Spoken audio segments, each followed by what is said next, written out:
सभी को यीशु मसीह के नाम में जय मसीह की। जैसे कि मेरे प्रिय आप थंबनेल को देखकर समझ गए हैं, मैं किस टॉपिक पे बात करने वाला हूँ। जेल से छूटने में मुश्किल हो रहा प्रॉफिट बजंदर के लिए। आज मैं बताना चाहता हूँ ये बातें क्यों हो रहा है और कैसे हो रहा है। इस बात का खुलासा मैंने इस वीडियो में कर दिया है। यदि आप हमारे चैनल पर पहली बार आए हैं तो चैनल को सब्सक्राइब कर ले, बेल आइकन को ऑल रखें ताकि आने वाला वीडियो आपको मिलता रहे। वीडियो में आगे बढ़ने से पहले मैं एक बात बताना चाहता हूँ कि आज के इस वीडियो में आप कमेंट करने से पहले आप सोचें, क्योंकि परमेश्वर जानते हैं और ये मुश्किल क्यों हो रहा है, क्योंकि मुझे खबर सामने आया है और मेरे दोस्त आशीष राजकुमार से मेरी बातें हुई और उन्होंने मुझे बताया और कहा कि मुश्किल होने वाला है और मुश्किल हो रहा भी है। इसी मुद्दे को नजर रखते हुए मैंने इस बातों को समझते हुए उन बातों को रिसर्च करते हुए इस वीडियो में मनाना चाहता हूँ और बताना चाहता हूँ कि प्रॉफिट बजंदर के लिए मुश्किल क्यों हो रहा है। तो आइए हम कुछ बातें वचन की ओर फरमाना चाहेंगे। वचन को हम देखेंगे।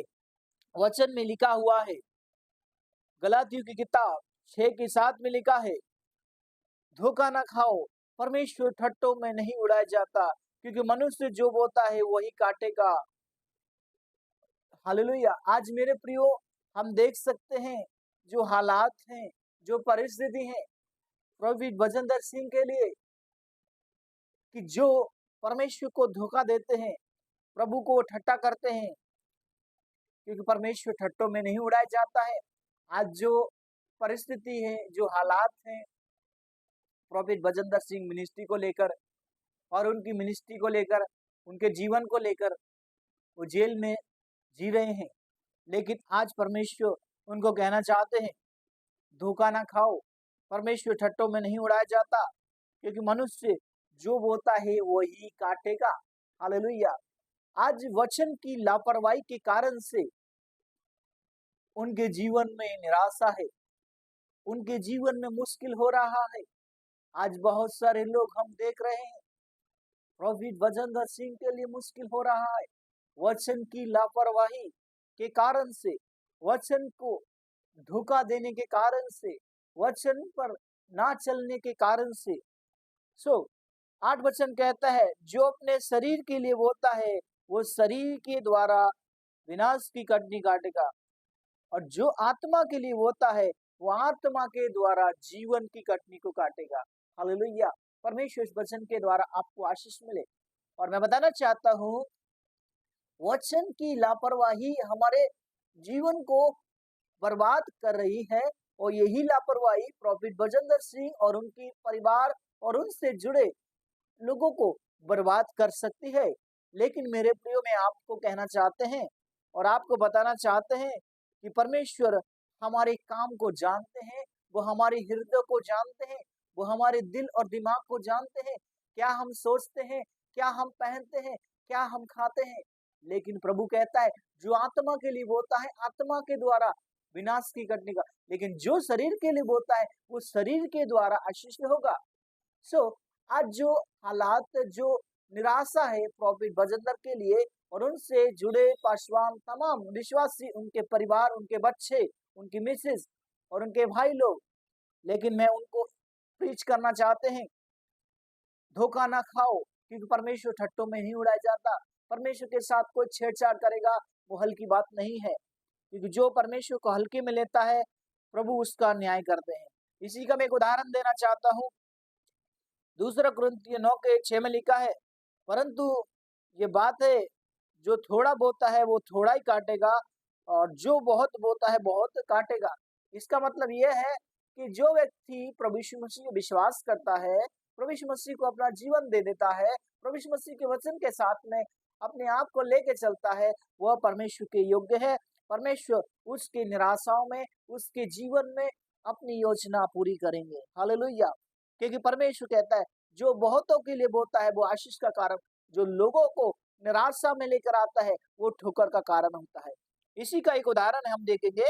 यहोशू 10:12 में लिखा है, अपने लिए धर्म का बीज वो करना के अनुसार खेती काटने पाएगा, और अपने पड़ोसी भूमि को जोत देख, अभी यहोवा के पीछे हो लेना, समय है, वो आए और तुम्हारे ऊपर उद्धार बनाएगा। हालेलुया। यहाँ पर मेरे प्रियो, मुश्किल का कारण हो सकता है कई बार हम जीवन में निरंकुश हो जाते हैं, उदास हो जाते हैं, टूट जाते हैं, बिखर जाते हैं, हमारे जीवन में निराशा है। लेकिन परमेश्वर हमें प्रेरणा देना चाहते हैं और उत्साहित बढ़ाना चाहते हैं। जो प्रॉफिट वजेंद्र सिंह की मुश्किलें बढ़ रही हैं, मुश्किलें बढ़ने का कारण हो सकता है वचन की लापरवाही, वचन में ना चलना, वचन के अधीन ना होना। यही उनके लिए लापरवाही का कारण हो सकता है, उनकी मिनिस्ट्री के लिए लापरवाही हो सकती है। मैं आप लोगों को कहना चाहते हैं, अपने लिए उस बीज को बोओ जो धर्म का बीज है, वो शांति का बीज है, प्रेम का बीज है, उसके अनुसार करो और तो कटनी को काटने पाओगे। परमेश्वर हमें चाहते हैं कि हम सब लोग कटनी के समय अपने आप को तैयार रखते हुए, उसके अधीन होते हुए, उसके मार्गों में चले और उसकी इच्छा में चलते हुए उसके कार्य को पूर्ण विश्वास में अधीनता के साथ करने में तैयार रहें। उसके हर एक काम के अनुसार परमेश्वर आशीष देते हैं। एक और वचन बताता हूँ कि जो अपनी भूमि को जोतता है वो परमेश्वर की योग्य है। एक वचन फरमाना चाहते हैं, रोमियो 2:6 में लिखा है, वो हर एक अपने काम के अनुसार बदला देगा। हालेलुया। परमेश्वर है, अपने काम के अनुसार आपकी आशीषें हैं। हम बताना चाहते हैं, उदाहरण देना चाहते हैं, जैसे कि कोई व्यक्ति, उदाहरण जैसे कि मिस्त्री का काम होता है और लेबर भी काम करती है, और लेबर जब तक काम करती है, जब तक उनका समय होता है, सुबह 8 बजे से शाम के 5 बजे तक उनका मिस्त्री का काम होता है। और जब लेबर को जब पैसा दिया जाता है तो उनके काम के अनुसार उनको दिया जाता है। उसी प्रकार आज प्रॉफिट वजेंद्र सिंह, उनके काम के अनुसार, उनके कार्य के अनुसार परमेश्वर उनको बदल देंगे, परमेश्वर उनकी इच्छाओं को पूरा करेंगे, परमेश्वर उनके कार्य को संपन्न करेंगे, परमेश्वर अपनी योजनाओं को उनके जीवन में परिपूर्ण करेंगे। लेकिन निर्णय होने से परमेश्वर कार्य करेगा, क्योंकि निर्णय उनका जीवन है। अगर वो चाहते हैं कि हमें निर्णय लेना, तो प्रभु के लिए अपने आप को तैयार करते हुए उसके लिए अपने आप को बांटना है, उसकी इच्छा में चलना है। हमें प्रतिदिन परमेश्वर की योजनाओं में चलते हुए, उसके इच्छाओं में चलते हुए, उसके मार्गों में चलना है। क्योंकि यीशु मसीह हमें भलाई करना सिखाया है, यीशु मसीह ने हमें प्रेम करना सिखाया है, यीशु ने हमें जीवन में आशीषित का कारण बनने के लिए सुना है, हमें वो आशीष करता है। हमें एक दूसरे पर दया करते हुए, एक दूसरे के अधीन होते हुए उस मार्ग में चलते रहना है। एक और वचन फरमाना चाहेंगे, नीति वचन 22:9 में लिखा है, दया करने वाले पर आशीष फलती है, क्योंकि वो कंगालों को अपनी रोटी में से देता है। हालेलुया। परमेश्वर आप सबको आशीष करे। और मैं बताना चाहता हूँ, यहाँ पर भी सुलेमान को परमेश्वर कहते हैं, वो अपने दया करने वाले पर आशीष से फलते हैं। जो व्यक्ति लोगों पर दया करता है, जो व्यक्ति पाप से पश्चाताप करता है, पाप से मन फिरा कर लोगों पर दया का कारण बनता है, प्रभु यीशु अपनी रोटी उनको देता है, क्योंकि वह व्यक्ति अपनी आशीष में से दूसरों के लिए आशीष का कारण होते हैं। हमें परमेश्वर में बने रहना है और परमेश्वर में खड़े रहना है, क्योंकि परमेश्वर हमारा उद्धार करने वाला परमेश्वर है, परमेश्वर हमारा मालिक है, वो हमारी चिंताओं करता है, वो हमारी परवाह करता है, क्योंकि परमेश्वर हमें अपने आप को धोखा नहीं देना है। हालेलुया। हम एक और वचन फरमाना चाहेंगे, याकूब 1:22 में लिखा है, परंतु वचन पर चलने वाले बनो, केवल सुनने वाले नहीं जो अपने आप को धोखा देते हैं। हालेलुया। आज मेरे प्रियो, जो हालात हैं, जो परिस्थिति हैं, जो इस समय कंडीशन है, इस बात को समझते हुए हमें इस पर भरोसा रखना है और उस पर भरोसा रखते हुए उसके मार्गों में चलते रहना है, क्योंकि प्रभु यीशु मसीह हमें सिखाया है और हमें उत्साहित किया है कि हम सब लोग परमेश्वर की इच्छाओं में चलते हुए उसकी योजनाओं में चलते हुए, उसके मार्गों में चलते हुए, क्योंकि परमेश्वर हमें कहते हैं वचन पर चलने वाले बनो, केवल सुनने वाले नहीं। आज जो वचन की लापरवाही करने के कारण से उनके अंदर वो प्रेम नहीं है, उनके अंदर वो जलसा भर चुका है, उनके अंदर लड़ाई करने वाला आत्मा घुस चुका है।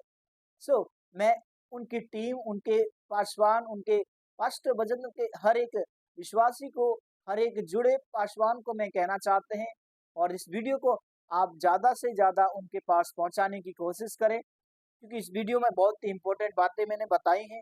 उन बातों को यदि वो कर लेते हैं, यदि इन बातों को वो अंगीकार करते हैं, तो परमेश्वर उन्हें उनकी मुश्किलों से छुड़ाने में परमेश्वर उनकी मदद करेंगे। हालेलुया। एक वचन में फरमाना चाहेंगे, रोमियो 2:13 में लिखा है, क्योंकि परमेश्वर की ये व्यवस्था सुनने वालों धर्मी नहीं, परंतु व्यवस्था पर चलने वाले धर्मी ठहराए जाएंगे। हालेलुया।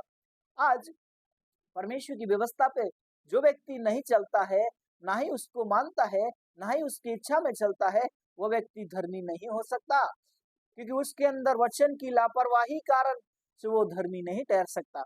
सो हमें व्यवस्था पे चलना है, परमेश्वर की इच्छा में चलना है, परमेश्वर की योजना में चलना है, परमेश्वर के बताए मार्ग में चलना है। हालेलुया। क्योंकि परमेश्वर हमें सिखाते हैं। यूहन्ना 13:17 में लिखा है, हम तो जानते हैं यदि हम उस पर चले तो धन्य है। हालेलुया। सो हमें आशीष का कारण बनना है, तो हमें जानना है, उस पर चलना है। आइए हम प्रार्थना करेंगे। प्यारे आसमानी परमेश्वर में प्रार्थना करते हैं, प्रभु यीशु मसीह के नाम में इनके जीवन में प्रभु आपकी इच्छा पूरी होने पाए, आपकी योजना पूरी होने पाए, क्योंकि परमेश्वर आपने वचन में लिखा है, जो व्यवस्था पे चलता है वो धन्य है, जो आपकी इच्छा में चलता है वो धन्य है। सो मैं प्रार्थना करता हूँ प्रभु यीशु मसीह के नाम में, इनके जीवन में प्रभु आपकी योजना पूरी होने पाए, पवित्र आत्मा इनके जीवन पर 100 गुना फल आने पाए, इनका बोलना, इनका देखना प्रभु यीशु मसीह के नाम में प्रभु ग्रहण योग्य होने पाए, क्योंकि प्रभु तेरे वचन कहता है, वचन के सुनने वाले नहीं, केवल उस पर चलने वाले बनो। आज जो अपने आप को प्रभु लापरवाही के कारण से प्रभु आपसे दूर कर रहे हैं, मैं यीशु मसीह के नाम में प्रार्थना करता हूँ, प्रभु यीशु मसीह उनका जीवन बदलने पाए, यीशु मसीह के नाम में प्रभु इनका उद्धार होने पाए, शांति आने पाए, पवित्र आत्मा इनको आशीष कर, इनके जीवन में अपनी योजनाओं को पूरा करे। सारी बातों को हम आपके हाथ में सौंपते हैं, दुआ को यीशु मसीह के नाम में, आमीन। परमेश्वर आप सबको आशीष दे, सबको जय मसीह की। God bless you all family.